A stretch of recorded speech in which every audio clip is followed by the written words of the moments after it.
What's going on, everybody? Welcome back. Doing this again, trying to do this again, I guess, eh? Trying to do this again. Yeah, looking forward to doing another show here. Last week was fucking awesome. I couldn't ask for a better show with the boys. Speaking of the boys, let's get them back. Here we go. All three are now on the screen. Myself, Big Kahuna. We've got RTC just to, I can't tell, is it the right or left of me? I don't know. RTC, give a wave, man. How's it going? How was your weekend? What'd you get up to? Good. It was good. Nice calm weekend. My girl was sick all week with COVID, so just been hanging out with my son. Been like 60 here in Buffalo, so got out to the park. It's been not bad. Right on, right on, right on. And our other co-host, the Scrata, on the other side there, giving a nice salute. Buddy, how was your weekend? How you been? What's going on? Oh, it's been an interesting weekend, a fun one. St. Louis City getting the dub last night over New York City. 2-0, never in doubt. Probably the best we've played all year to this point, so can't complain. There you go. New York City, I have heard. I have never heard St. Louis City, but Yep. I respect it. I like it. Did you have any soccer games this weekend? You're number two. Yeah, you're number two of us. So, Oh, okay. but Okay. yeah, so MLS is going big and strong. So I was verbally abusing Matt Freeze all night. There you go. Is that what you Well, do? You just yell at guys all game? Yeah, we just yell at the other goalie. Love that. So are you like right Like behind the goalie then? Yeah, I'm 5 rows off the end. So the who did we play? The the Salt Lake goalkeeper. His name is Steve Clark. So we yelled at him the whole night for having 2 first names and 1 bald head. So Wow, I love that. I'm assuming that you're drinking some beverages while you're doing this as well, which keeps you Absolutely. really entertained. Absolutely. Love that. Absolutely. Are you like in like the big fan section where they bang drums and do lots of chants and stuff? No, so like directly across from it, but we're all crazy enough that literally once they start something, literally the entire rest of the stadium just goes off. That's sick. So yeah, it's Lots of fun there. Lots of fun. And RTC, you mentioned so you got some COVID going around the house. Is everybody all right now? Yeah. Luckily, it was just my girl. Me and my son was able to avoid it, so we are good, and she is back to as good as can be. So Fair enough. Fair enough. And yeah, hey, just before we get started, a great show last week. That was a lot of fun. Learning how to upload stuff onto new platforms as we put our videos. Just like for people watching, we will be putting the videos on YouTube. We are looking at potentially putting it in as like an audio version on podcast as well, but we're really far behind that. RTC's got a good camera angle right now. Before you could see his green screen on the ground that he was trying to figure out. We're working on the little things first. Then we'll learn how to do all these advanced stuff like putting up podcasts and stuff. But RTC next week is going to have that green screen rocking and rolling. I can already guarantee you. drives me nuts, dude. I spent all this money on it. I can't even use the damn thing. Buddy, the quality though, way better than last week. We can really see the electrical wires in your ceiling this week. It's perfect, buddy. There's nothing wrong with that. Thanks. I am going to put our YouTube link if anyone didn't know and didn't see it. I'm putting that in the chat right now. Do us a favor. Just go give us a follow or I guess it's a subscribe on YouTube. Is that what it's called? Yeah, subscribe on YouTube, like the videos. I don't know what that means, but that's what we're doing. If you guys can go and do that, that would be huge for us. That would be awesome. Yeah, for me, guys, weekend, hey, pretty chill weekend for me. Last weekend, guys, I got gassed up. So like this weekend, I took it a little bit easy. Just got back from hockey about an hour ago, and my family's out somewhere, so I can guarantee these kids are going to come rip it home at some point and probably try to get involved here, but I'll do my best to keep them away. All right, let's get into the show. NHL, real life NHL, because I know we do a lot of the video game stuff, but we're going to talk some real life NHL. Was it the other night? Yesterday, Carolina. Was that yesterday? Carolina allowed 5 goals. Did you guys see this? In the third period, they're up 3-0 going to the third period, allow 5 goals, and they drop the win to the Winnipeg Jets. Did you guys see this? Yeah, I saw it. I had money on it. Thank you, Carolina. No lead is safe, eh? Like I think if I'm not mistaken, it happened again. Yep. Actually, Pittsburgh did the same thing. They blew a 3-goal lead, odd enough, in the third period to Calgary and lost 4-3 in regulation at that. It was not a good day to be up 3 and go into the third period, needless to say, regardless. And it was funny, too, because, like, watching those games, you know, like, Carolina was dogging them all game. And then same thing for Pittsburgh. And then all of a sudden, third period, they're just like, yeah, we're done. We're actually going to play now. Came back and got the job done. So good for them for grinding, but bad for the bets. That's tough. That's tough for those guys. And, like, I got a picture up on the screen here. Sean Monahan, he got the game winner.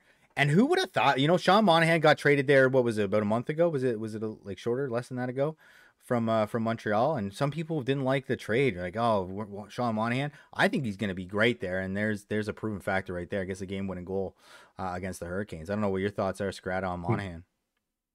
I mean, the thing is like Calgary's such a weird team right now. Ever since moving on from Johnny Gaudreau and Matthew Tkachuk, they've always been in this, like, they have a lot of really good second line guys.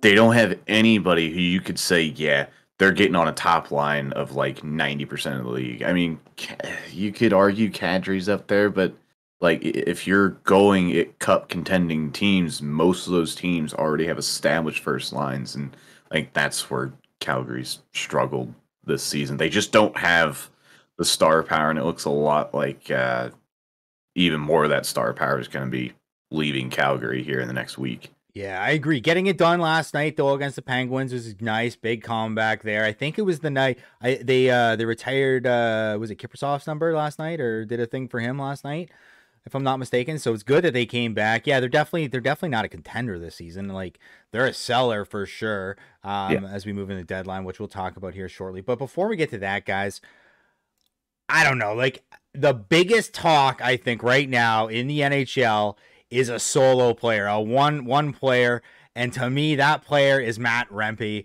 This guy is an absolute fucking animal right now, and it is yeah, I love it too. Don't get me wrong, I love this, and don't take this the wrong way, but this kid needs a fucking break. Did you see his fight last night against Reeves? Dude, I was sitting in a party with a few guys, like, you know, that we all play Xbox with together and everything. And they were like, you think he's going to fight? I was like, there's no way. Like, look at his face, dude. His eye is about to collapse. He's going to get hit once by Ryan Reeves and his orbital bone is going to collapse. Like, I don't know. I mean, I like it. I will say that, you know, there's a difference between, you know, being a fan of the fighting and everything and like the violence. But at the same time, like, you gotta be a clean player. Like, that hit that he took on Lyubushkin was kind of dirty, I thought. But regardless, I'm happy to see, you know, a big goon coming back. That's awesome. Scrat, did you see his fight against Reeves last night? I saw, I actually just watched a video of it a couple minutes ago. I kind of, listen, I am all for, like, the action and, you know, guys throwing hands when they need to throw hands. But I feel like at this point, like, it was cool the first 2 times. It's like, all right, new kid, getting his feet wet, making a statement. Absolutely, I'm for it. The guy is an absolute unit. Is it getting a little much? Because I feel like now he's just fighting because that's all he does. I feel like a lot of it, like, you think of, like, when you fight, like, you fight for a reason. Like, hey, you know, you just cross-check this guy. Fuck you, right? Yeah. I'm gonna freaking punch you in the jaw. So... yeah, I think tough, right? The guy needs a break. Yeah, the guy definitely needs a break. 100%. If I'm Peter Laviolette, it's like, hey, you've done a job for the last week for us. Sit this one out tonight, recover a little bit. Yeah, it doesn't hurt the team that he doesn't play either, right? Like, he's the guy you leave out of the lineup, no problem. But the issue is, like, people want this, right? People are all over this guy. Look at this guy, he's fighting. But what I saw last night when he fought Ryan Reeves was, one, I don't think he wanted to. I think there's a time that he would want to, because I think he takes a lot of pride in being tough. But buddy, like, he looks back at the bench and says, like, almost like, should I do it? Can I do it? And then when he lines up with them, you can see his knuckles are all busted up, his face busted up. He didn't want to punch him because I think it was hurting him more to punch him than it was to get hit. Yeah. And if you're Ryan Reeves, you're probably thinking, because Ryan Reeves has kind of been under the gun all season for kind of some of the stuff he said in the media and, you know, just kind of the way the start of the Leafs season went. They've been on a roll lately. But I think Ryan Reeves was seeing this. Okay, I can go get this big guy. He's clearly not at 100%. Let's make a statement. To your point too, I'm looking at his stats. He has 96 games in the AHL, 22 points. 22 points in 2 years. He's not there to help the New York Rangers win hockey games. He is there to make a statement. He is there to set the tone for the Rangers to let the other guys win the hockey game. Bring some energy, man. Bring some energy to the team. Let the studs know that they're protected, right? But this guy needs a fucking break, man. This guy needs a break. But then you got to think what's going on in his mind, though, right? If I don't fight, am I being sent back down tomorrow, right? Like, that's probably something that goes on in his mind, too. But this kid needs a break. Yesterday, when I saw him fighting Reeves, I want to see that tilt because Reeves is so fucking good at fighting, man. It's insane. Every time Matt threw a punch, he was like, boom, counter punch right in the face, right? This poor kid. And then he finally gives up and he's like, all right, I'm done. You can see him just be like, I'm done. Like, I can't do this anymore. I'd love to see a healthy matchup between those two. But yeah, like, I don't know. Like, RTC, what do you think? Like, do you think if he doesn't fight, is he going back down to the A? Like, what's going on with this guy? He's got 4 more penalty minutes as he does time on ice right now in his games. I mean, yes and no. It's the end of the season. Everybody knows his name, and if he goes back down, maybe he gets the rest. Like Scarrato was just saying, I don't think that this is going to be somebody that's going to help them, moving forward or anything. But people are definitely going to want to see him again. So I don't think that his days are over. And, if he gets a little bit better, on the ice and everything without fighting, who knows? Maybe he'll just earn a permanent spot. Yeah. No, I mean, don't get me wrong. Like, I'm on both sides here. This is where I get really conflicted because I love it. I love the fighting. And I think that we haven't seen guys like this in a very long time. Guys that are just really willing to get out there and bang some bodies, throw some bombs. Yep. And the guy's got a goal and assist too. So he's had some time. He's fought. Well, we saw Reeves last night, and then he fought Matt Martin, I think, in the Islanders game. Like, he's fighting some big boys too, right? So, but yeah, definitely couldn't talk about NHL without mentioning this guy. He has had an absolute week and a bit in the NHL.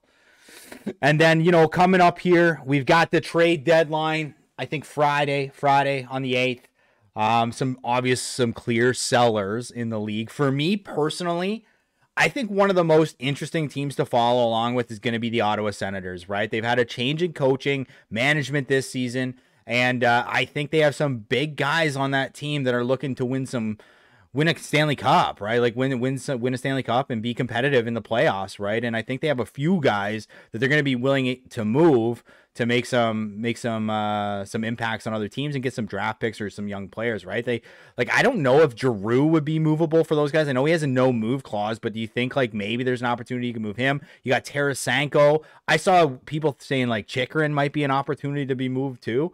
I think they have a lot of really good players to be moved, and I'm super interested to see what they do with the deadline. I don't know what your guys' thoughts are on deadline teams.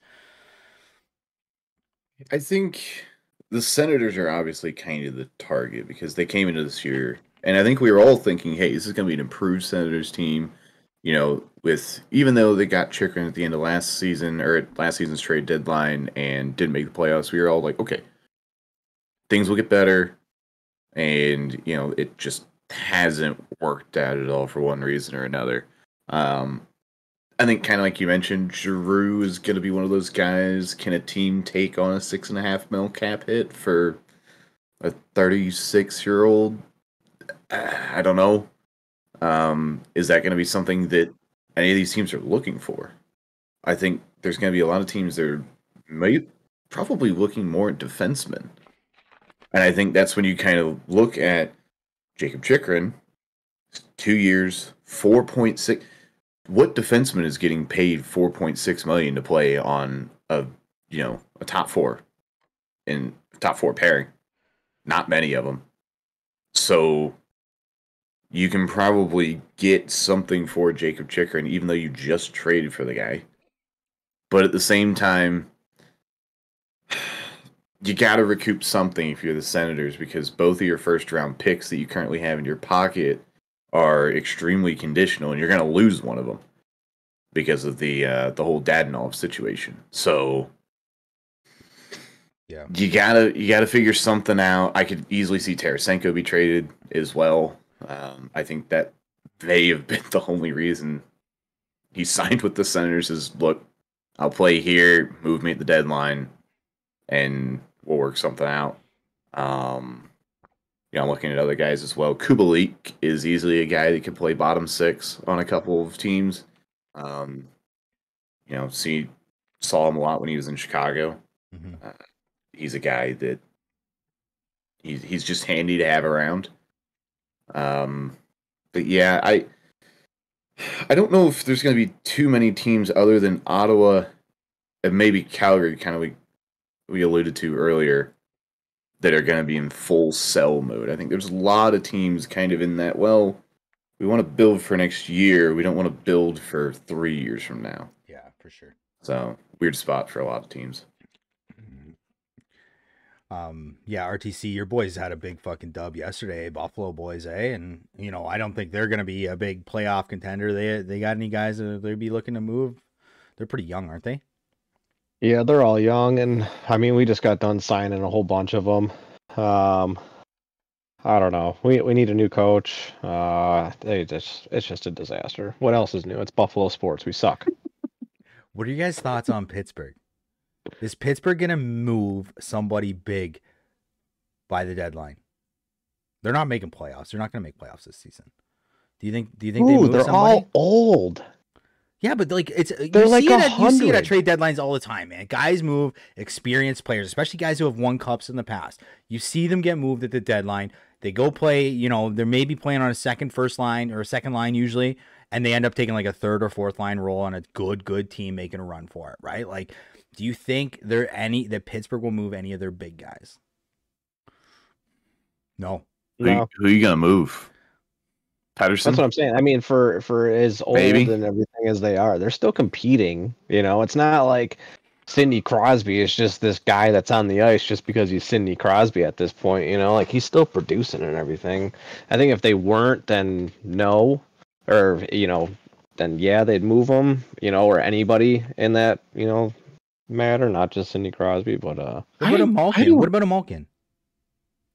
Oh, there's no way you can move Malkin. That You don't contract think you can move him? They would move him though. You think if they could, they would move him at the deadline. 6.1 for the next 3 years. 6.1. Yeah, okay. 6.1. Yeah, but what team? We're giving guys like $10 $10 million contracts now. What team in a 5-day span can clear $6.1 million without, again, going back to last week, manipulating LTIR? Those guys about going to on say IR the all Vegas over the Knights. Putting Malkin and Eichel on a line. The other thing too, he's got the no movement clause. Oh, there you go. Well, So issue, then. he would have to. There would have to be a lot of things that would happen in order for Malkin to move. The only thing with the Penguins is like, are they out of it? I think so, buddy. They're like, you got to have a pretty good pace now, right? Like, I don't know. All right. I got the standings in front of me. I want to put this in front of you. Okay. The Philadelphia Flyers Yeah. currently hold the 3rd spot in the Metro. Right. The Penguins are 9 points back. Yeah. Playing 3 less games. They win those 3 games, they're 3 points back. Now, again, I don't know who those 3 games are. Let me take a look here. The next 3 games: I don't think it's necessarily Edmonton, that, though, right? Columbus, Washington. Edmonton, Columbus, Washington. Winnable games. They Two probably or don't- 3 winnable. They probably don't beat Edmonton. They definitely beat the Blue Jackets. Capitals, Penguins is always a fun one to watch. I guess at some point, do you feel like I could have moved some of these guys who are going to retire at some point that are getting to the end of their career? I could have made something out of them, like take that risk to just move them and get over. Like, you know what I mean? Like get something back from them. Like but they've got at the what same they can. time, at the same time you have so many no movement clauses. It's I know. I ridiculous. just saw that too. That's crazy. Crosby, no movement. Yeah, they're not Malkin, moving. no movement. Raquel, no movement. Well, that's a modified, so he gets a little bit of leeway. Fair enough. Riley Smith, no movement. Jeff Carter, no movement. Noah Chari, they gave him a no trade clause for some reason. Eric Carlson, you're not moving a $10 million cap hit. Chris Letang, Ryan Graves, and Marcus Pettersson. I mean, and everybody else, nobody's gonna want. But like at some point, all I'm saying is at some point in Pittsburgh, you're Crosby, you're Malkin, you're Letang, you're Carlson at this point now. they all might just fucking retire at the exact same time, and you're left with nothing. So is there something absolutely. you can do to get something? And I know you said the no movement clauses, but I'm interested. I think we'll see something at the deadline that's going to surprise us, and maybe it's not Pittsburgh, maybe it's somebody else, but like we think Calgary's selling. Calgary's not that far out either, right? Like I think they're in the same spot, right? They're trying to change. I guess they're trying to change. Like I think Ottawa, though, like when we talk about Ottawa, we know that they're out. They've changed some pieces in their organization as well, so they're trying to find a new fresh start. So that makes sense for them. But I also like again for Pittsburgh, I just think that like fuck, man, like at some point. Here's the thing with Pittsburgh, right? Is if they were, I don't think Calgary went into the season with any expectations. Let's be completely honest. Like they weren't. Nobody expected them to. You don't think that Calgary made that trade for Jonathan Huberdeau and people were fired up saying, this is it. This is going to be a good... You don't think that? What? There's no way I can look at this team and say that they were going to be anywhere near the division. Bro, I think Calgary fans are extremely disappointed on how this season has gone. I think Calgary fans are always going to be disappointed. That's being a Calgary Flames fan. I think that Jonathan Huberdeau was the player that they were looking for, the player they wanted, the player that was going to make a difference, and he turned to be an absolute flop, which is sad because I loved Huberdeau, honestly. Yeah, but listen, you're in a division with too many high-powered teams right now. If they made that trade, 2018, 2019, when the Western, the Pacific was just not where it really was. Vancouver's too good. Edmonton are Edmonton. Vegas is, the evil empire at this point. They're a machine. LA's in and around the conversation. LA got off to a great start. Fizzled out a little bit, but got off to a great start. I think people expected Seattle maybe not to where they were going to be before, but to definitely be in the conversation. Nobody had expectations for Anaheim and San Jose. So where does that leave Calgary? Buddy, I don't think anyone that said the Kings were going to be really good. And I definitely know that nobody was like, Vancouver, this is their year. There is nobody that thought Vancouver is going to be as good as they are right now. Today, there's no way. That's why Calgary slides above those teams. Look at the end of last season and Vancouver's record at the end of last season. They were one of the best teams in hockey. It's fine. They were still trash last season. They didn't have a great season. They didn't have a. And there's no way that anyone thought that whatever they did in the offseason. I mean, Tocchet coming in is a huge, huge win for them. I love that. Absolutely. But there's no way that anyone thought that they were going to take that big of a leap this season. There's no way at the beginning of this season, Calgary was above them in everybody's rankings. And the Kings. And the Kings. Yeah, fuck the Kings, man. Kopitar, that guy's still killing it over there. See, that's another team that's just old as dirt, but they're doing the damn thing. I don't know. I'm with Kahuna on this one. Yeah. I mean, before the Flame, I'm reading an article right now that the Flames are talking about even moving like one of their defensemen over to Florida, so that Florida can make a run. I heard Tampa. Just wild. Hannafin? Wild. Do you think that there's like a direct Air Canada flight from Miami to Calgary? There's gotta be players going back and forth. There's gotta be. Send them, bud. Just send them. Yeah. But I mean, Huberdeau, when Calgary got him, he put up 115 points season before that. Yeah. It's not like he wasn't in his like downward trend. Here's again, we go back to the point earlier. When Jonathan Huberdeau was in Florida, look at all the other players that were around him. Not his whole career. Not his whole career, but last season. You want to take 115 points last season, look at the players he was with. Sure. Exactly. Now look at who he's playing with now. There's a difference there. Right, yeah, there's a drop off in quality. He was never going to hit 115 points again. If you said that he was going to hit 115 points again, you're drunk. But you want him to carry? He's got to be a carry. He's a star, man. He was an unreal player. Yeah, absolutely. And I think it has been a disappointing season. Def's mad in the chat. He's a big Calgary fan. And I know. Def, listen. I think the Flames are in a weird spot where like. They're good enough to finish third in the division, but they're going to get knocked out in the first round. That's kind of what they scream to me. And in a league where you can be rewarded for finishing last, Sure. It is, an 82-point season, barely squeaking into the playoffs, and then getting, knocked out in 5 games in the first round, really the route you want to go. Fair. So No, yeah, 100%, right? Like they're sellers. He knows that. I assume all fans know that at this point. Maybe. No, you can't move Huberto. His contract sucks. All right. I think that's good. We've talked a lot about the NHL. Let's move over to our league. We got through week 1, boys. Week 1 is over. Good job, everyone. Good job. Everyone got through it. Some teams had some really good weeks. Some teams, maybe looking to improve this week, but it's only week 1. It's overreaction week 1. I'll tell you that for free. You look at some of the trades that are happening in our league and like just people having meltdowns and whatnot, right? Like it's week 1, guys. There's lots of time. Don't worry. Everything's going to be okay. I mean, for some of us, some teams maybe not so much. Scrata, how'd your week go? Oh, it was all right. I think for us in Springfield, it was one of those feel it out weeks. A lot of guys that we have on our team just hadn't played together before. There were a lot of guys that knew that coming into the season and made sure to get games in ahead of time, and it certainly showed last week.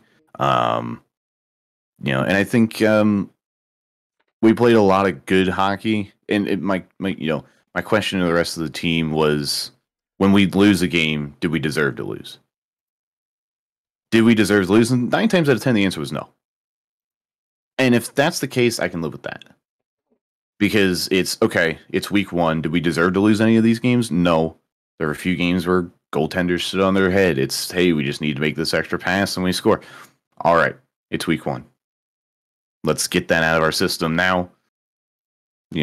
I saw it last season getting moved at the end of week 2 and then starting week 3, and then I ended up in a cup final. So, it's one of those where you take the first 2 weeks to evaluate what's going on. You make your moves as you need to. There's obviously, some things you want to do early in the season to address the problem while you can, and then to kind of move from there.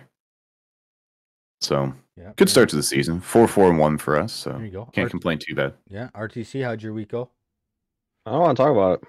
Oh shit, eh? I actually didn't even look, bro. I didn't even actually look, and was it bad? No, we went 1 and 2. Was it K Moro bad?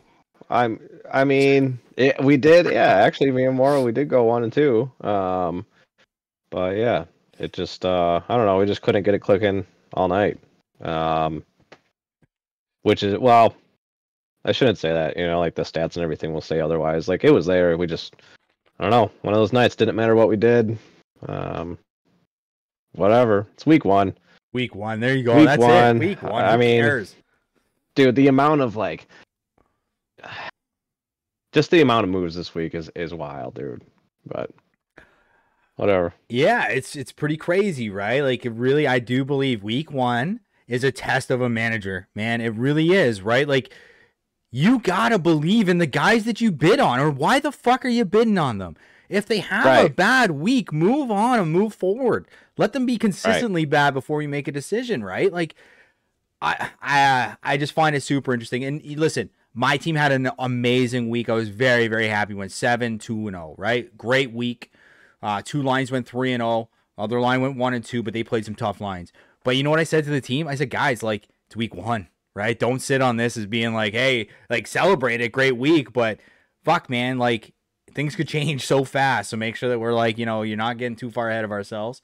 Because it goes both ways, right? If a team dropped a bunch of games, they could have a great week this week, and all of a sudden it's like, boom, tables turn. It's about consistency, right? Like as you get deeper in the season, then you'll know if you're a good team or a bad team. I would say that we need like 2 more solid weeks, and then we'll start to see where it's going. Right. Like 1 is too short, 2 is like, ugh, all right. And then after like that 3rd week is when it, to me it starts to shape up. But I don't know. It was very interesting to see the amount of roster moves and everything, and just the amount of trades after 1 week. A lot of panic. I agree with you. Why move everybody so damn fast if you want them in bidding? Yep. Seems some waiver wire stuff already too, but you know, Yeah. you might bid on a guy thinking like based on stats, like that happens, right? If you're a new manager, you haven't had a ton of time to make, you know, a lot of relationships with players, like yeah, you might just bid on guys because they had really good seasons. They turn out that they were the worst people ever to deal with. You're just kind of like, I don't need this, see you never, right? So we see some of that stuff, but Scrat, anything stand out to you after week one for any players, teams? Well, we brought it up last week. San Jose Sharks kept all 3 draft picks on their roster. They ended up moving one of them to the Barracuda, so down to the AHL for one of them. But the top 2, their first and second overall picks, have hung around.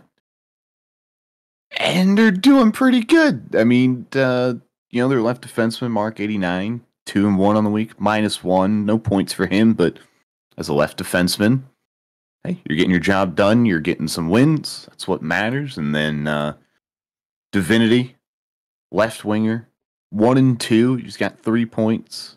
Played some good teams by the look of it. 5-1 loss to Vancouver, a 1-0 win against the Avalanche, and then 3-2 against the Nashville Predators, who have got off to a hot start. So I think there's still plenty of time for these guys to figure it out. And they're I haven't watched their games, but I see it on paper and they look all right. So time will tell, and I'm sure these guys will pan out. I'm just looking at the Carolina Hurricanes only allowing 12 goals in 9 games. That's pretty good. Well, we'll definitely say that's pretty good. On the flip side of that, 43 goals allowed in 9 games, courtesy of your Calgary Flames. Need a little bit of defense there if we can get some of it. Maybe need a save or 2. Not sure what the issue is there. Yeah. So the NHL is definitely off to an interesting start. We'll put it that way. For sure. Yeah, I'd love to see Carolina doing well. That's Parksy's team. That's my NHL guy for my organization. So I'd love to see that. But yeah, no, I agree. I was interested to see how those DPs did this week. RTC, anything in the NHL stand out to you at all from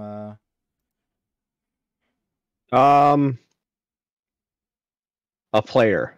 Okay.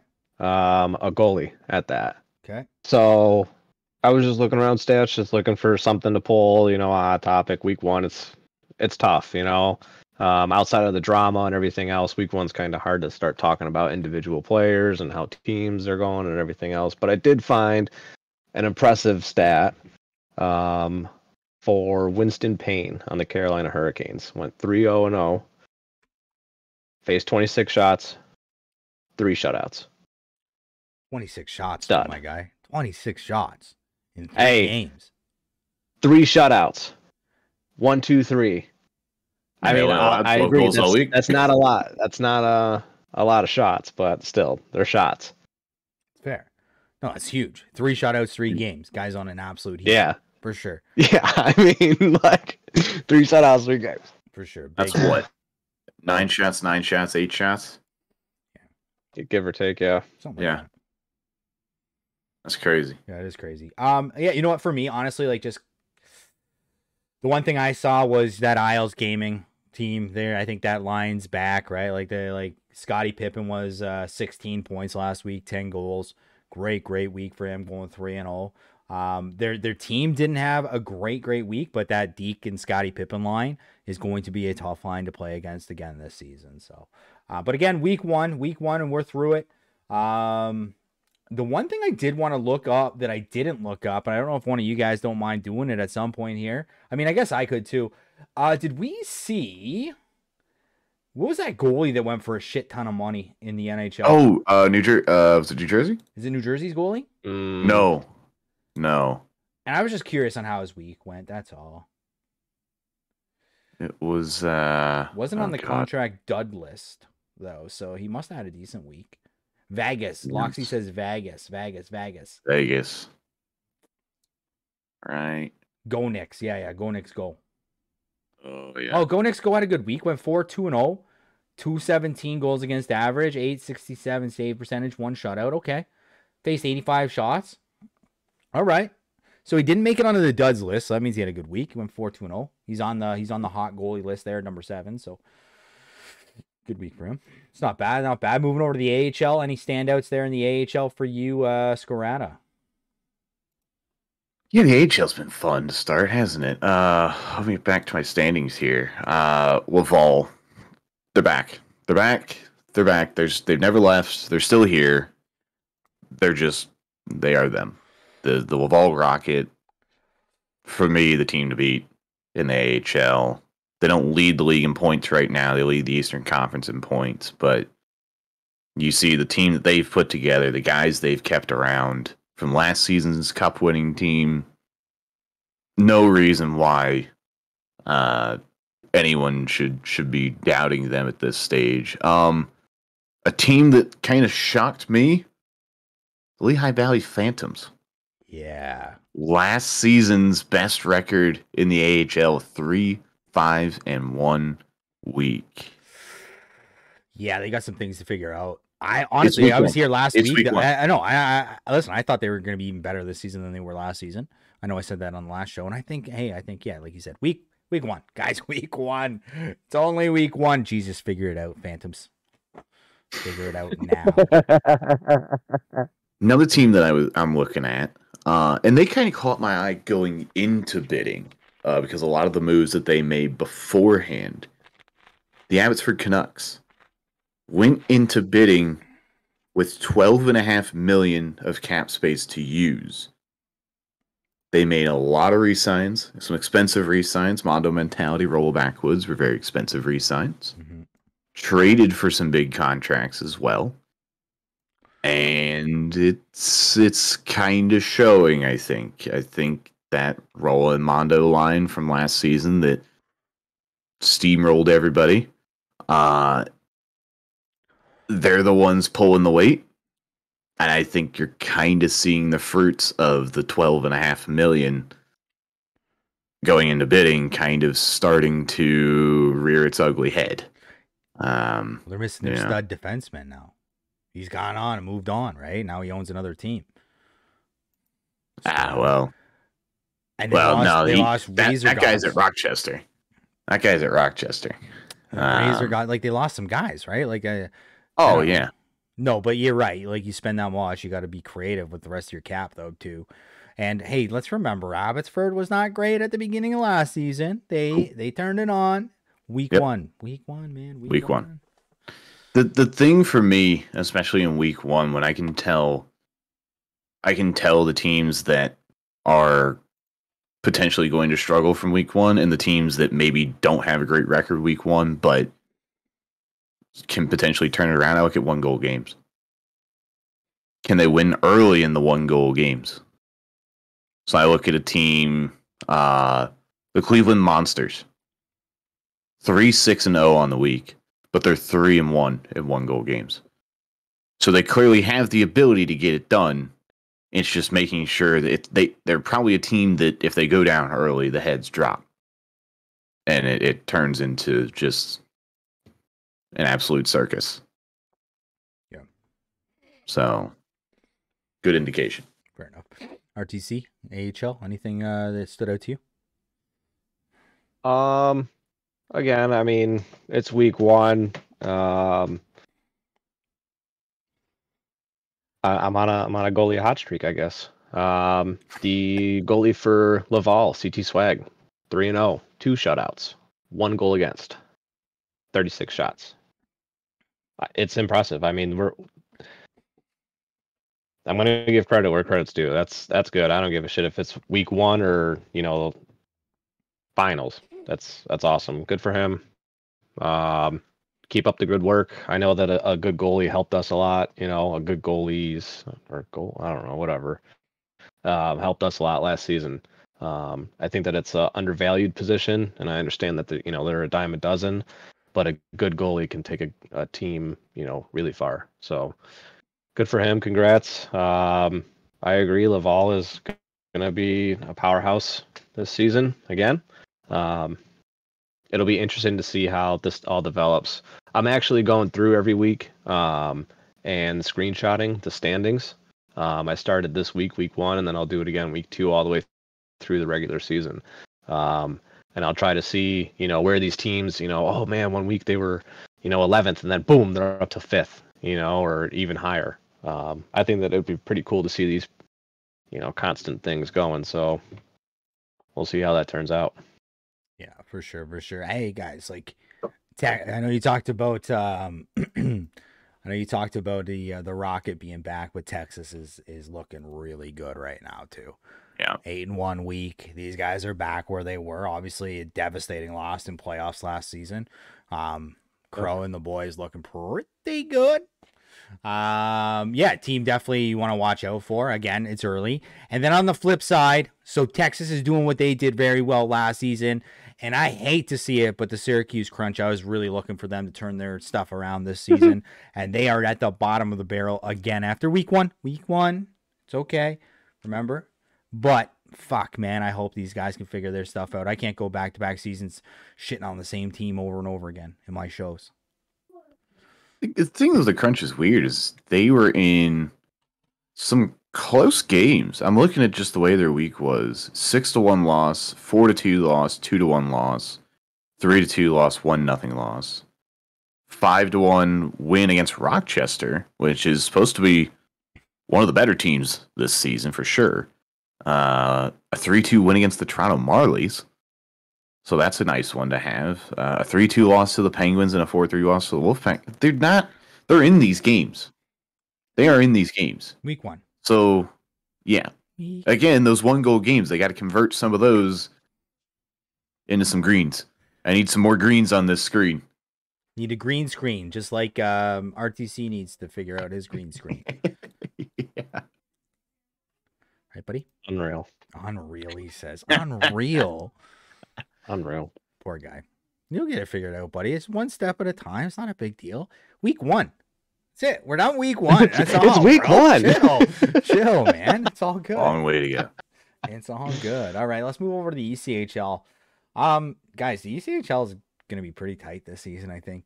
I think it's going to be extremely competitive. I know we talked a little bit about it last week.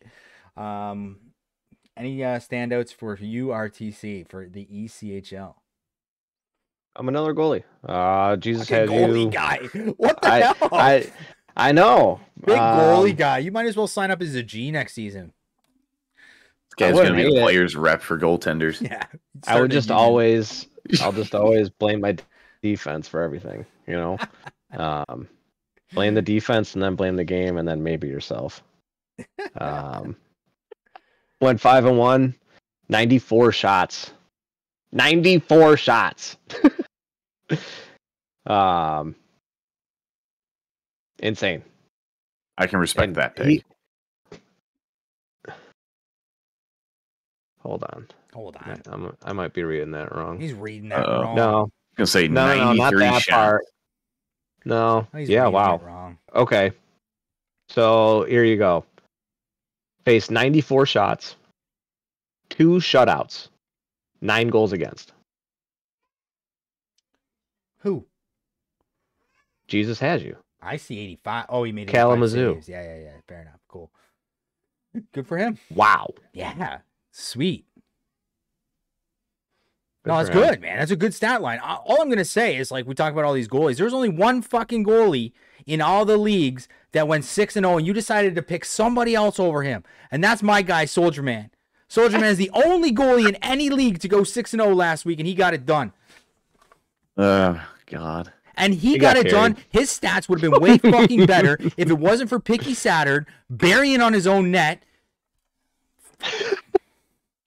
Soldier got screwed. The Soldier Man had a great week. Only goalie in man. any league Yes, to go he did. 6-0. Just for the record. That was funny. But hey, Jesus acts you. 5-1, baby. Let's go. 2 shutties. 2 shutties. 2 shutties. Soldier Man had 2 shutties too. Yeah, I know. Both on the same night. I played.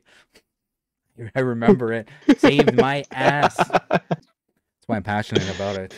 He got me Huge my for the record. plus minus. Huge. Big plus minus. Yeah. Can't be minus if I'm in the box though. So Yeah. Right. But anyways, no, I love it. Goalie guy, defined goalie guy on the stream now. RTC goalies in the chat, That man goalies right watching there. the show. If you need anything, you go to RTC. He takes care of you. Don't worry. New pads, new whatever. You take care of you. What else, RTC? What else? Anything else in the ECHL? No. There's more than goalies, right? You know that. Yeah. Okay, cool. Nothing. Bleh. It's week 1.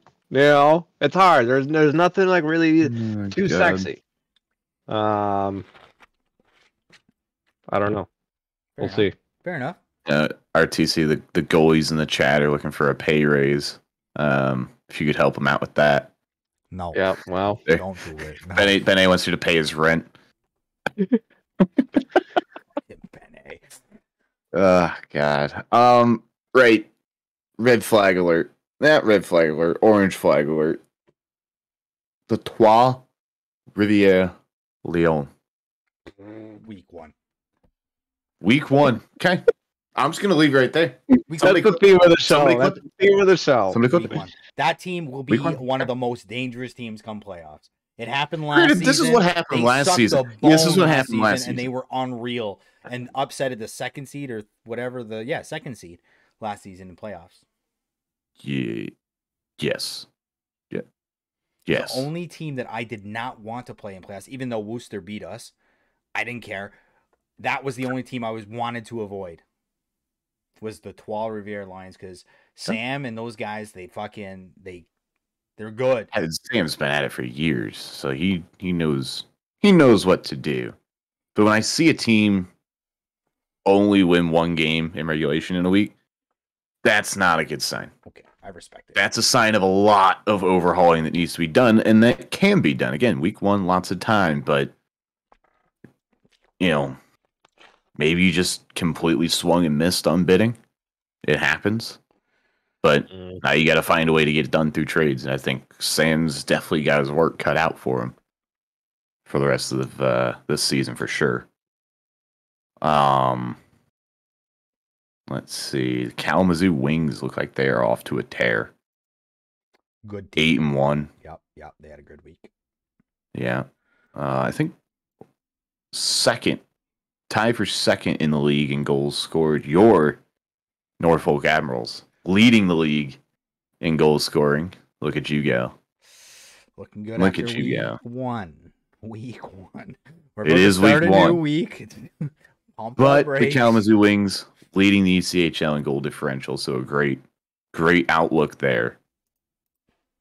So yeah, you know what? They have a very, very good team, man. At first, when I saw the record they had, I was like, fuck, I better go look at these guys because they're dangerous. If you go 8-1, and I looked, they've got a good team, man. They have got a very, very good team. They've got some season to get. Like, there's been some dudes on this team that have been around for a while. Like, I recognize a lot of these names just from seasons back, and kind of getting that, the guys who've done it before combined with the guys who are kind of coming into the league a little bit. It's a dangerous, dangerous team that these guys have made. They have nailed bidding by the looks of it. Yeah, no, 100%, man. 100%. They're a dangerous team to watch out for big time. We had some forfeits, guys. We already had some forfeits and giving up points. Not because guys weren't ready. Hey. Not because guys didn't, maybe because guys didn't show up. But there's a new rule that a DP cannot ECU for the first 3 weeks. It's the stupidest thing I've ever heard, by the way. I told McDonald this too, so he knows. DPs, the guys that you went and drafted, cannot ECU for your team for 3 weeks. Why? I have no fucking clue. But 2 teams did it. One team lost 3 games because of it. Another team lost 1 because of it. I was wondering what that was. After the fact. Yeah. Who's the manager that took that? Lugia, right? Yep. Was he one of them? Yeah, that was the one for 3. And I believe Orlando was the other team. So gave some points back to teams. So one of those teams being the Swamp Rabbits did lose a game, and then got that game back because of that forfeit, which puts them in first place in the Eastern there. But yeah, hey, week I one. wonder if you were to appeal that and you were to be like, look, it was either this or a forfeit. No, you know, like we're all here the to rules, dude. Do you see the size of our TC pools? Just follow the rules. Yeah. I mean, you're not wrong. Still stupid rule. Wow, screw. It Gives free points away too. It pisses me off. I don't understand what the point of having a draft pick saying I want you in my organization, but oh wait, I can't use you at all within my organization for the first 3 weeks. What is the point? What is the point? Listen, we'll talk DPs a little bit here in a second when we talk about that other league. Let's roll through here, and then we'll get to that because there's going to be a little bit of a vent session, I think, here very shortly. ECHL is going to be tight all season. That's the last thing I'm going to lead it at. I was going to talk about Soldier. We already talked about Soldier. CHL. The only thing I had from the CHL is there's a lot of fucking teams. There's a lot of fucking teams in CHL. Opening night.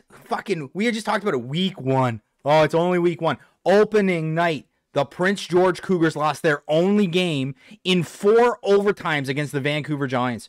4 overtimes. Week 1, night 1. You're playing a 4 overtime game? Get me the hell out of here, guys. 4 overtimes. And they lost it. That was their only loss in the week, too. But that's crazy to think. You're starting this, first week, first night, and you're going deep in one of your games. It doesn't even fucking matter. Right? Like, it's so early. Every game matters. No, stop. Every game matters. Every game matters. Let's talk about the Trois-Rivières Lions being the most dangerous team, and they only won 1 game last week. Not every game matters. That's a long-ass game. Matters. 4 overtimes, It could be. I mean, what if they make playoffs, and then next thing you know, they could have been the 2nd seed or top seed. Every game matters. Boy, that was it was pretty crazy, I would say, though. Like, to go that long without scoring a goal, especially with the way goals go in this fucking game, pretty crazy. Yeah. Pretty crazy. That's all I have for the CHL, though. It took a 3-goal third period from the Cougars as well to tie it up. We talked about no lead is safe in the real NHL. It's the same here. It's amazing to me how I pulled a little bit from the CHL. I mean, they're the biggest league, so there's going to be a little bit more there. All those guys that were 10 mil or above. One of them went 3-0-0. That sauce my hot dog. The other one was the 12.5 guy. He went 2-0-1. Everybody else went 1-2 essentially. At least they're producing. Yeah. I mean, they're winning. Yeah. But the highest point guy in all of LG right now is in the CHL. So shout out to JE238, who's a right wing on the Hamilton Bulldogs with 19 points. And it's a 1 mil contract. So, yikes. Good contract. Yeah. Yeah. He's going to get called up. Hamilton's done. I'm going to get a DM. They're pissed. Speaking of good contracts, I think a team that we kind of called out beginning of last week after the end of bidding, the Lethbridge Hurricanes. Yeah. Not spending a dime on players, and yet they find themselves with 13 points already in the bag. That's not bad. Nope. That's pretty good. That's okay. You nailed it. That is okay. I agree. I know we did talk about that, right? Not spending any money, but if it works out now, if you can keep at a decent pace and you have a ton of cap by deadline, might be able to steal some good players. Might be able to look pretty dangerous. Yeah. Fuck, there's a lot of teams in the CHL, boys. I can't. There's no way I can keep up. I just can't.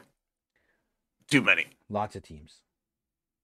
Lots of teams. Nobody went perfect this week. Not a single team went perfect in any league. Nope. Nobody lost all their games. Nobody won all their games, which is pretty cool. But there's definitely going to be some, again, like last season in the CHL, there'll be some top teams and there's going to be some bottom teams. I think that's going to be every league this year. I really think this season we're going to see I don't know if it'll be more competitive than last season, as far as standings go and everything, but I do think that we're going to see much more of a separation this season between, the top 10 teams to the bottom, or even top 14, as opposed to last season. Mm-hmm. And that's across every tier. Yeah, that's fair. Yeah, I mean, I don't think in the ECHL will. I think the ECHL is going to be competitive all the way through, to be completely honest with you. But who knows? Who knows? I mean, there's always separation. Teams need to lose. There's always going to be decent separation, but I think the ECHL is going to be super, super tight. But we said we're going to talk a little bit about DP stuff. And there's a league that some of these DPs are hanging out in right now, and that's the NCAA. The NCAA with I think 76 players on each team, including that's training camp, right? We need some more teams. That's a lot of inactive players. And here's my beef. This is my beef. We talked about DPs. You got DPs, you do a draft. Hey, I want this guy in my organization, right? Maybe it's not for right now. Maybe everybody does great in bidding, right? We kept one guy. We send the rest of them down. Those guys skip CHL bidding, and they're auto-assigned to teams. They don't skip the NCAA draft, though, for some fucking reason. So they go into the NCAA draft. They get drafted. I had a guy, Plank, who's a pretty decent player, who could be probably playing at an ECHL level, definitely a CHL level. He takes a ban because he doesn't want to play in the NCAA. I don't necessarily blame him, to be completely honest with you guys. If he has to skip CHL bidding and start on a TC on a CHL, he shouldn't be mandatory to go into the draft for the NCAA. That's not what that league is for. That league is not for a guy like Plank to be going in and tearing up that league. And that pisses me off. What's that? I'm looking through these rosters. I'm not seeing... Plank was drafted in the NCAA and took a ban because he was... Griggs, you tell me what happened with Plank then. Because I had heard before that he was on a team, he refused to play, and that's why he was going to take a ban. There's nobody marked as a draft pick in the NCAA. It could be a visual thing where I can't see it. Just looking through rosters. I'm not going to go through all 80 players on these teams, unfortunately. Yeah. My DMs were full of what was going on with Plank because the CHL team wanted to know. He said, "Oh, don't worry, he's going to take a ban because he refuses to play in the NCAA," is what he said. That's tough. And the only way to play in the NCAA is to be on a roster, right? You don't have to. You can refuse to play as a TC. So, anyways, and I know you the NCAA, just with all these players, I think it's crazy that there's so little teams. Something I thought about the other day to kind of fix the problem. Let's hear it. You get rid of the NCAA. You do away with it. And you make another junior league, whether that be somewhere in Europe. You have the Swedish teams or the Finnish teams, whatever. That's your developmental league. Because you have the ability to scale the teams, and they're not automatically bound to a CHL team. You don't assign their rights. And that's the way you do it. And that way, that especially for newer players or players who just picked up NHL for the first time, because that's a lot of what the NCAA is guys that are just trying it out, wanting to see how it goes. It's like, I'm sorry to interrupt you, but no, go for it. It's Griggs is saying right now, and I agree. I kind of worked with Griggs very loosely, and ended up having to take a step back. But you can only do so much with who you got. Obviously the numbers are there for players, but who's signing up to own teams? Who's running stuff? As you just said, people are coming here to test the waters and everything. They have no idea what it takes to manage in this league. So then they start to even get a small glimpse of it, and they're like, "Oh yeah, fuck this! No way am I putting in that amount of time to be the bottom tier league or anything like that. For what? There has to be some sort of incentive or mentorship program or something to help these teams develop. And like when they, Kahuna, were you a manager when you had to also run the NCAA when they first brought that back? Were you managing at that time? No. Remember that? That was a fucking disaster. But I wasn't doing much. You had to own. So all the CHL owners were part of the NCAA ownership, and then it was like 2 or 3 CHL teams also were bound to one NCAA team. It made no sense. Literally made no sense at all. I love the concept of the NCAA, but they definitely it's got to get figured out. Yeah, they need the support to take that amount of numbers. I honestly like when I first started in LG, they had red and blue games. I know it sounds fucking silly, guys, but like if you wanted to play, you signed up and fucking played. Like that's what happened, right? It was foolproof, man. Like you sign up, you play. And then you play against another team. And it was red versus blue, and you make as many games almost like a Friday night possibly could, based on however many people signed up. And that maybe that's the way you go. If you don't have enough managers, or you force people to fucking manage. If you guys want to play, we need more managers. Here you go. And listen, I'm gonna go back to my point because I'm not gonna drop this yet. I just looked on Plank's page. Plank was drafted 137th overall in season 47 into the NCAA. So if he was not supposed to be in fucking the draft, fix it now. Fix it and get him back in this league. Because if all DPs demand justice. If DPs were not allowed to be in there and he slipped through and got drafted and he got banned because of it, we need to fix that. Yeah, no, that's bad. I'm looking at it right now too. Drafted 76 overall by the Carolina Hurricanes, 2 seasons, $750K. Sent down to Chicago Wolves, sent down to Norfolk Admirals, randomly assigned to the Halifax Mooseheads. First of all, I want to just put this out there. What team? Who is Halifax? Do we know who Halifax is? Wait, what? You mean for trading them? Are you going to go on about trading them? Just either way. They can't call him up though, right? You know that. He's assigned after bidding. I don't think you can call him up until after week 1. Okay, but still, you can't call him up till after week 1. You're saying for a guy that last season went 23-1 with 65 points, you're not just going to sit on him for a week and call him up? It wasn't their choice. It was his choice because he went to the NCAA and didn't want to play in the NCAA. They probably were going to call him up because they were on me asking if I was going to call him up, and I was like, no, I'm not going to call him up because I'm happy with my right wingers right now. Yep. But yeah, the 100% they would have called him up after week 1. Yeah. Okay. So that point aside, Griggs, if a guy is drafted, right? Do it like real life. If a guy gets drafted and he wants to go back to college to play, he can do that. What's your decision? What college do you decide to go to? Good luck. Reveal if shows. If you're good enough to be getting drafted and noticed by like who are supposed to be some of the top players in LG because they're owning NHL teams. They're not always the best players, but they are some of the most prominent players out there. And you're catching the eye of them. Clearly, you shouldn't be good enough to be playing in the NCAA, or you should be better than playing in the NCAA. Yeah. Greg's saying he got multiple offenses. Greg, stop. It doesn't happen. Yeah, stop. I mean, it doesn't happen without. It shouldn't have happened. It shouldn't happen. It should not have happened in the first place. It's too bad. It's too bad. This is the problem I have sometimes. It's like you have these rules in place, and there is never any bending. There's always breaking. I see people in the chat talking about, well, maybe his ego shouldn't be so large. Agreed. Listen, maybe he just needed to be told, look, sit down here for a week. You're going to get called up. And he probably never got that message. All right.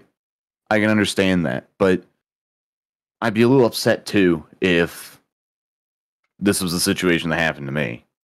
And I can completely agree with everything that has gone on. But again, if the NCAA is supposed to be a developmental league, then draft picks should not be in there because they've clearly developed enough to be one of the best 100 and so odd players in the CHL from the past season. And if they weren't supposed to be in there, then he shouldn't have been in there. That's it, right? Like that saves everybody all of a sudden. Yeah. He's not taking a ban. He's sitting on TC for a week, getting called up at the CHL.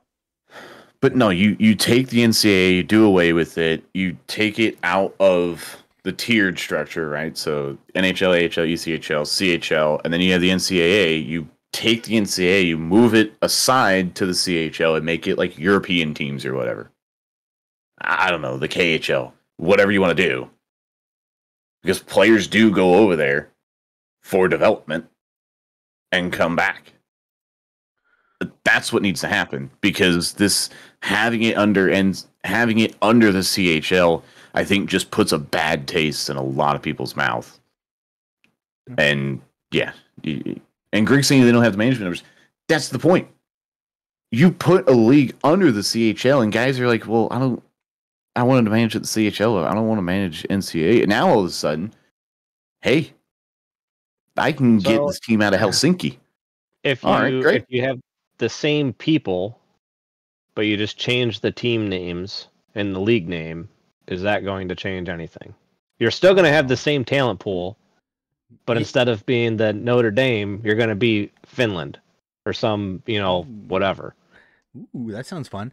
I honestly think nothing changes until like you make the appeal of playing in the NCAA better than what the appeal is to play in the NCAA. That's just it. Yes. Yeah. Right. And maybe we go back to the same. And listen, we're not going to fix this on this show, right? Like it's a topic, and this is, I think, a great conversation. But like maybe it's like your AGM in the CHL level manages your NCAA team, an NCAA team, and then all of a sudden you have enough managers, but you're double dutying up. And I tell you, it was a gong show when we did it, but maybe there's a way to do that. Now, unfortunately for me, the only thing I think of when I think of NCAA and how little of teams there are is the amount of inactives. And I remember when I first signed up for this league, I struggled with, how does this work? How does this league even work? I don't understand the website. I don't understand how this all works. And being an inactive and not playing games, luckily I had very, very active owners who were playing games all the time. I got to hop in. Being an inactive and not playing at all is pretty tough. It's pretty tough, and it's easy to lose a guy in the league, right? So if you want to continue to grow, we got to keep the inactives active somehow. Yeah. Hey, fuck, boys. That was a great conversation, but we have to move on to what was the craziest thing that happened this past week, and that was the absolute attack on LG. Whoever LG got attacked? Oh, yeah, buddy, that website was down, bro. I didn't realize how much I invest so much time in this website until that website was down for more than an hour. I started to get shake, buddy. Like, I'm on it nonstop, I realized. And looks like, I can't imagine being in Triss's shoes. I feel bad for the fucking guy. He was probably nonstop working on getting this thing figured out, and people just continuously kept screwing things up, right? And you know what? And going through that stress and then having other people nonstop, I can't imagine how many DMs he probably got. Hey, your site's down. Hey, your site's down. Right? Like, buddy, that would have been a stressful moment for me if I was in his shoes. And I think he handled it really well. And I loved the comment about going outside. It was a nice day when he said that too, actually. But I don't think since I've been here, I haven't seen the site down as long as it was down. It was wild. Yeah. It was kind of funny. I talked to a buddy of mine who does a lot of networking and stuff like that. But, he's a big tech guy. He's like, you're getting DDoS attacked in 2024. So maybe it was one of those things where someone just needed a swift kick in the rear to get the website actually taken care of, and now that's done. So, and it's Loxy's up and down for 2 days. Yeah, I mean, there was only a 3-hour period, I think, on Monday, because it went down around 11 o'clock Sunday night. There's a 3-hour period on Monday from like 3 to 6 that it went back up, and then everything went back down again. It's too bad. Such a weird time. It sucks. It just sucks. It sounded like pretty promising in the last communication that Triss had with everybody. Sounded promising that things have gotten figured out on his side. Yeah. Kind of like, screw you guys. I figured it out. Everything's good now. Piss off. Yeah. No kidding. But yeah, Yeah, it was crazy. I've never seen anything like it. Like since I've been in the league, I've never seen it down for that long. So somebody, I don't know. Did you guys see that? What's that? What's that influencer's name? Something Tate? Is that his name? Something Tate. Did you see that video that people were sharing around? They voiced over. No. What's that guy's fucking name? Oh yeah. It was funny. It was a good video. McDonald shared it in my yeah. Discord. It was Yeah, I was fucking about funny. to say. It was good. need- Creative. I'll send it over to you, Scrat. An Andrew Tate video. Andrew Oh, God. Tate. Yeah. That's the guy. No, And they Jesus like Christ. it moved his mouth for them, and they were talking. It's like, oh yeah, it's like probably somebody who was down 0-3 in the league or something, had a bad week, That's decided funny. to attack the site. Parrot AI. There you go. It was fucking funny, man. It was good, creative, funny enough that McDonald shared it and he wasn't upset about it. That's why it was good.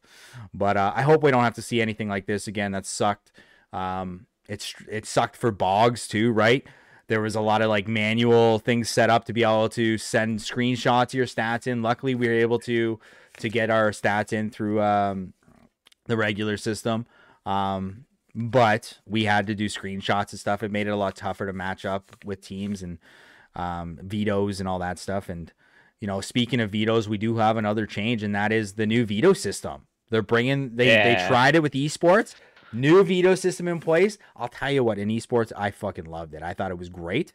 I know that there was some comments before our show about like, you know, maybe there is some flaws that could come with this, but I love it. I love how easy and automated this could be.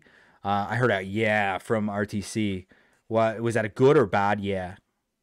Good. I mean, I don't know. I always think change is good. Whether the end outcome is good or bad, I think that change just in itself is good. You always learn from it and you grow from it. I like the new feature. I think it looks sharp. I absolutely see that this could potentially be exploited. But if it is, then it is, and you know, get it addressed, whatever. But it's cool. I don't know, maybe like as a skater, you know, not as a manager or anything, I feel much more involved in the process. You know, like I see the veto and it's like, all right, I can kind of see where this is going and, you know, things like that. I don't know. I really like it. Interesting thing of note too, and this may lead to a wider argument. Is there any reason that a team should not be playing on anything other than Northeast, East, or Central? Yeah, What? they've added new servers, right? Like they got North Yeah. Central. You've got They've got North Central and Southeast South now. Central. You got Southeast. We Yeah. have West Central too. Yeah. It takes a lot to pull some of those, but yeah, no, but I think it's a great system, unfortunately, because it can actually screw a team over too, because then you have two, Mhm. maybe you have two that you actually want to veto that you don't want to play on. You can only veto one. I love Yeah. that's the only reason I think I like it. But yeah, normally those are your three top ones in every game, but some lineups have really helped pull some different servers in there. Yeah. I don't know. I've had some bad experience with the North Central server, and I'm not very far away from the North Central server. I think a couple of the server, and this is more of just, you know, an EA thing, I think, than anything else. There's not much that we can do about it. Is it seems like there just isn't a lot of space on some of these North Central servers. And so when you get multiple teams playing on it, say you have 10 games hosted on the North Central server, well, that's 20 teams that are going on that server and trying to play at the same time. And yeah, I think North Central is probably one of the weirder ones I've had. South Central, I haven't had a good experience with either. I had some people earlier on saying that East was actually worse for them than either Central or Northeast. But however, in the last couple of weeks, maybe they did something to kind of fix that and it feels smooth again. Like they'd have good ping, but the game just felt impossibly slow. Like they were skating in mud. Yeah. Loxy's is saying the East is choppy again. So yeah, I don't know. I think that server just takes so much traffic. I think that it's just inevitable that you're gonna have 5 million people on that server at a time. Yeah, for sure. So Just the way it is, I guess. Yeah. yeah. But yeah, no. Sweet. Yeah, I look forward to using this system. It worked great in the esports tournaments, and should be good. Should be good. Should be good. I was gonna say I used it today from my phone, and it would There took you me go. 2 minutes. No, I it's didn't good. have to ping people and be like, "Oh, what do you want?" Yeah, so It's it's great. great. It's great. It's great. It's good. Yeah. There's gonna be some growing pains with it, right? There's gonna be a lot of communications for managers back and forth, probably. And maybe if there's ways to exploit it, people will, but we'll figure it all out. But I love the automated piece instead of having to tag every team, be like, I veto this, I veto that. What did you pick again? Right? Like, it's an easy way to track it. Just go to the website, put your stuff in, your information for your game, and you're ready to rock and roll. Now the flip side of that is even more reliance on the website. So hopefully Cloudflare does their job. They've got this. They've got this, boys. Hey, last week we were gonna do some like poll questions for the chat. We'll do it today. It's like I think it'd be fun just to see what other people think and see what our thoughts are on some questions as well.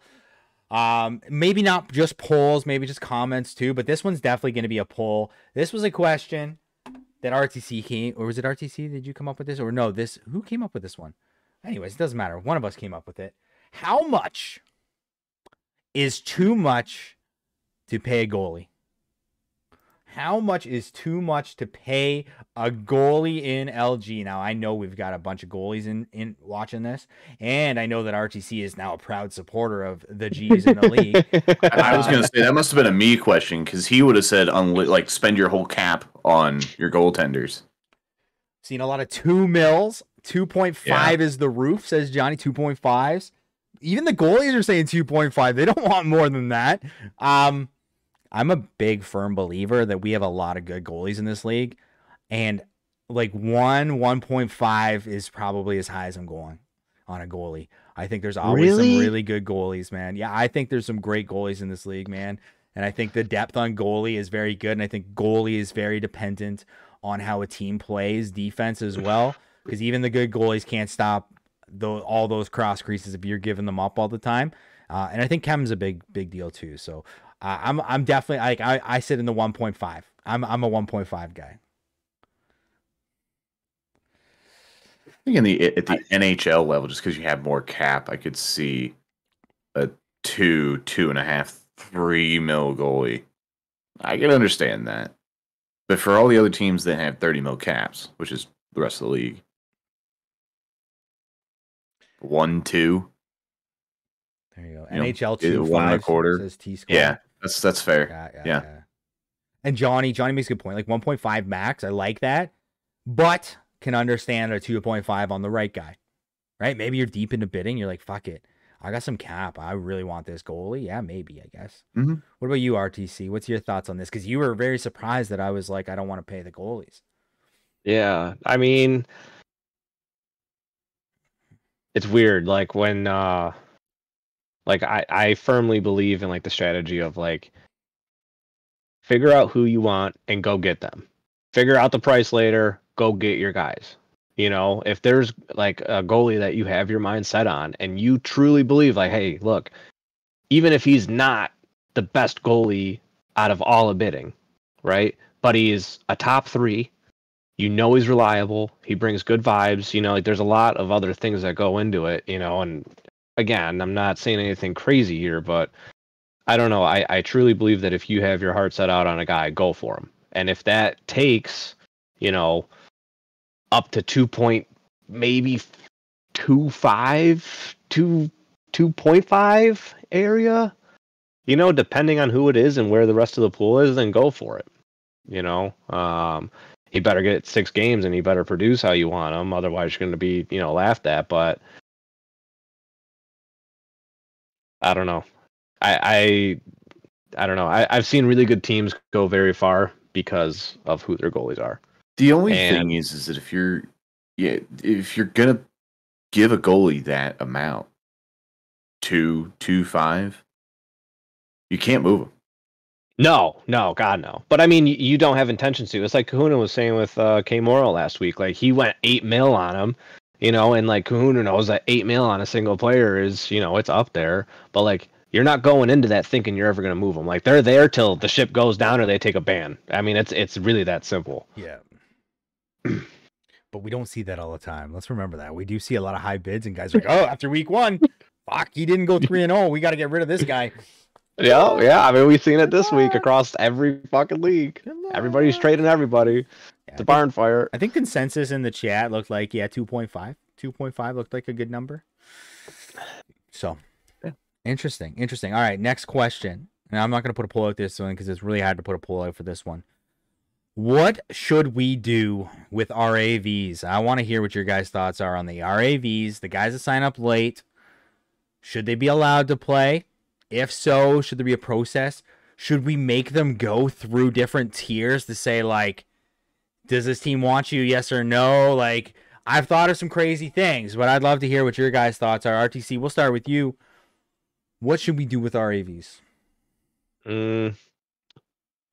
They have to play the tier above where their last contract was. Okay. If they're going to play. And if they were in the NHL, then obviously they just stay in the NHL. I don't hate that, by the way. I think that's reasonable. Yeah. I just I don't really see the benefit of having, a top tier esports guy or a top tier NHLer in the ECHL that you're almost guaranteed a 3-0 week, and like that could be huge. That's just as big as forfeits and everything else. But at the same time, you're also playing against better people. It helps you develop, playing against guys like that. So there's give and takes on everything. Personally, unless the signups don't dictate their involvement too much with TCs and everything, send them up. There you go. What are you, Scrata? What are your thoughts? My first instinct and what I was chuckling so much about was make them go through the NCAA draft. Savage. Anyway, I don't know. It's a weird one because there's so many guys that do sign up late, and I kind of like, we want as many people as like the end goal is as many people as possible to play the game as much as they can, right? Like, that's what we're here to do. Some of us hate it, some of us like the competition, and that's I think why a lot of people are here is we may not enjoy the game, but we love competing. Those guys just want to compete. And I actually like RTC's idea where it's, hey, you can come back and play, but you can't be below a certain level. Yeah. Yep. I don't mind that. I also somebody in the chat said an RAV draft. I don't mind that either because like that. because and then you just do it not like bidding, but you inverse the standings in the NHL. And then it's basically right of refusal. Hey, I want this guy. Okay, I don't want this guy. Don't want this guy. Want this guy. And then you do it as a draft, and then you inverse the AHL, and do it that way. Inverse, and you just go through and do it that way. I think there's other leagues out there that have something similar, and not too much bad happens, because if you're a really good player, chances are you're going to the bottom, if not one of the bottom teams. But you get a chance to play. Yep. And you're still somewhat punished for signing up late, right? You don't go to the team that all your buddies are on. Yep. You're not. And by the way, these RA picks would not be tradable. These are just like, you could not trade these such as draft picks. Yeah, no, I don't like that idea. Or I don't hate that idea. Yeah, don't hate that idea. Yeah, so honestly, like, I think for me, like, one of the things I thought of was like, just run them through at the end of the week. You run them through, and they go through the NHL first, and then it's like almost like a waiver claim. If you want the guy, you take the guy. If not, boom, now he drops down to the AHL. Okay, do you want the guy? Take the guy, right? All the way through, because you have waivers throughout the week, anyways. But like, yeah, I mean, but then there's also, you got to think though, there is also RAVs that like just have shitty schedules. And they sign up because they know they can play 6 games. They can help a team out. They want to be part of the team. They want to stay active in the league. Mm-hmm. So I don't know if you necessarily want to take that away from them either, right? Like, this is why it's kind of a debate. Like, I kind of like, I don't know if there is a perfect way to do it for the RAVs to make everybody happy, to be completely honest with you. I love the idea about ECUing, but ECUing at the higher level. Like last season, RAVs were allowed to ECU at the CHL or ECHL level. To me, that was crazy because most of your RAVs were ex-NHL guys that were very, very good. You'd almost like, you don't want them to come and take control of the game. We used RAVs like no problem because they helped get us our wins, man. Like, I think our records for 2 of our RAVs ended up being like, I think they played all their games, and I think we only had like 2 losses between the 2 of them. Yeah. And they were good games. I think if you're an RAV, you get, and maybe we piggyback off the draft idea and modify it slightly, say, okay, well, you were last in the AHL, so you're going to go through NHL waivers, then you're going to go through AHL waivers. If you clear both of those, you get randomly assigned to an AHL team. Because then what happens is, you know, and by the way, these waiver claims would have to not go immediately on your roster.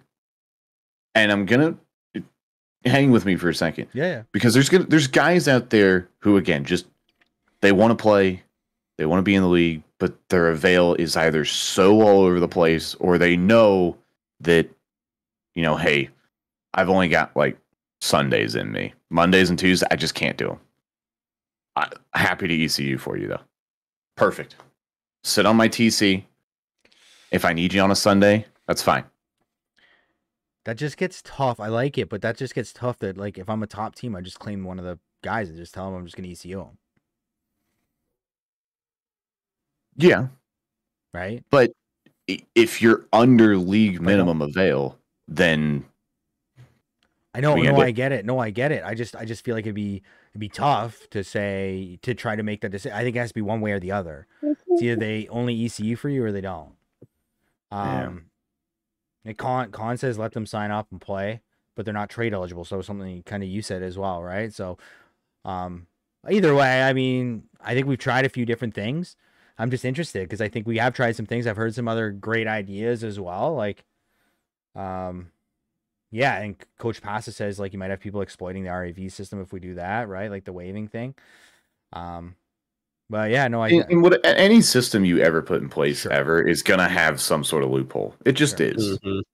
And there's, you know, you can close as many of them as possible, and what's gonna happen is people are gonna find new loopholes around the loophole you just plugged. You can't do much about it. So I think you just need to find a system that works for 90% of people. Yep. And for the 10%, just say, sorry, we did everything we could, and it just isn't going to work out this season. Come back next season. Hopefully your avail gets better. Yeah. And that just is what it is. Yeah. Yeah, I mean, I'm sure they're all thinking about it, and we'll see what happens with these guys. One last question for the show. One last question. We'll do 3. Try to do 3. Maybe we'll only do 1 every week. I don't know. We'll see how it goes. And I love this one. And this one's kind of been a debate, and I think McDonald touched a little bit on it last week, but we're still we're gonna say this. Like, how cool would it be? Like, should we allow in trades a retention of salary, moving of money in trades in our league? I don't see why not. Like, give me one reason why not. Of course, there needs to be a limit, right? Because we can't be having guys get given away for free. You know, you can't retain $10 million of a contract so that this guy can go, you know, play in the playoffs on $1 million. Say you cap retention at 50%. Problem solved. And especially, I think people are already forgetting how well this past draft class was. I mean, like, there were a lot of good players in the draft, especially since they've opened it up more to where it's just not just prospects, but anybody that played in the CHL. I think that's important to remember here. Like, all of a sudden, these draft picks, they're a little more important now than they once were. So if I say, hey, I know I'm not making it, you know, I'll retain 50% of this guy and give me somebody who's 9-9 every week and a first round pick, and you can have this guy. Yep. Boom. Problem solved. Yeah. I just like the idea. Yeah. Possibly even saying no more than 50%, just like NHL. Sure. Bingo. Sure, and like you could have it. I'm sure it wouldn't be that hard. You've seen the trade functionality, right? Like just 250K incrementals. Like you can add it like at the bottom or something like that, up to a certain number. And I think it would help. It would actually help some of those high contract players get moved instead of getting waived in some situations, right? And if you're a decent manager that it didn't work out and you want to help a guy that you bid all the way to the moon play in the league, it's a good way to do it, right? And I think it would be really cool. I think it'd be great. I do get worried, like we just talked about, you can exploit everything, but like on some of the deals that you get made. But nonetheless, I think it'd be great. I think it'd be a really cool feature to have. And if you have a cap space and you have a cap, why wouldn't you be allowed? Like I don't get, like it shouldn't be an issue to be able to move that stuff, right? Move that stuff around, right? As long as you're within your limits. No LTIRs here in our league, right? So yeah, and I think the other thing too is it would encourage management teams to hang around a little more, because they're like, all right, well, it didn't work out this season, but I've got some capital heading into next season, and maybe I hit on a couple draft picks, make sure not to draft any guys that don't sign up, and then problem solved. Yeah, no, I agree. What do you think, RTC? I mean, yeah, we're all here to do the most realistic experience, right? And that's definitely part of it. I think that it would be a lot of work for the league to take on. I know that McDonald was, saying that the league kind of already has something in place from like way back when to, take that on. But yeah, I could definitely see some loopholes already that I would want to hear about, what's going to be addressed first. And yeah, I think that it would be great, for management and players all around. I really do. It's just another thing that adds to the management experience that we all look for. And you ask any manager, the best part of managing is bidding, so to have that much more control over your team where you get to actually manage salary and everything else and trades and everything, it would be a lot more fun, I think. For sure. Cool. Week 2. Week two. Week one's over. Week 1 over. It's just gone. Week 1. Just week First 1. Week. Week 2 doesn't matter. It gets a little bit Can't more say that real. anymore. It's week 2 a little now. bit more real. Next week we'll be like, it's just week 2. It's okay. It's just week 2. Fine. Lots of time, boys. But hey, thanks for hanging out again today. Just before we go, I will be doing the corner today, 6:30. I will be going live again. We'll go through the NHL, AHL, ECHL, CHL power rankings like I did last season. I think there might be a couple streaks that I'll show off, and then the games of the night. So that'll be going live at 6:30. Monday night hockey happening this week, Scarata. Most certainly. Nice. And do we have matchups picked? We do have matchups. Matchups are ready to go. Firstly, the 9 p.m. time slot, the Nashville Predators and the Florida Panthers will square off from Sunrise, Florida. The AHL Colorado Eagles will head south to Texas to take on the Stars. And that's going to be a really big heavyweight matchup early in week 2. And then the ECHL, sticking with our southern matchups, the Florida Everblades heading north to South Carolina to take on the Greenville Swamp Rabbits. So that's going to be a fun night tomorrow, and I think there's going to be a lot of competitive games that take place tomorrow evening. So yeah, that'll be a fun one for sure. Nice, buddy. 8:45. Absolutely. And we've confirmed all 3 of those games are actually on Monday night. Yes. Okay. I did not. I didn't ram my head against the wall and lose a few IQ points while picking matchups this time, and I didn't do them at 1 a.m. So problem solved. All right, boys. Well, as always, thanks for hanging out, boys. This was fun. This was a good one. And hey, for other media, make sure you guys are checking out the forums. I mean, I'm seeing a lot of people doing some forum write-ups. Lots of fun. So make sure everyone's checking that out. And then we'll be back again next week. Same time, same place. Yes, sir. Hell yeah. Good luck, everybody. Boys, Week 2. Have a great week. Take care.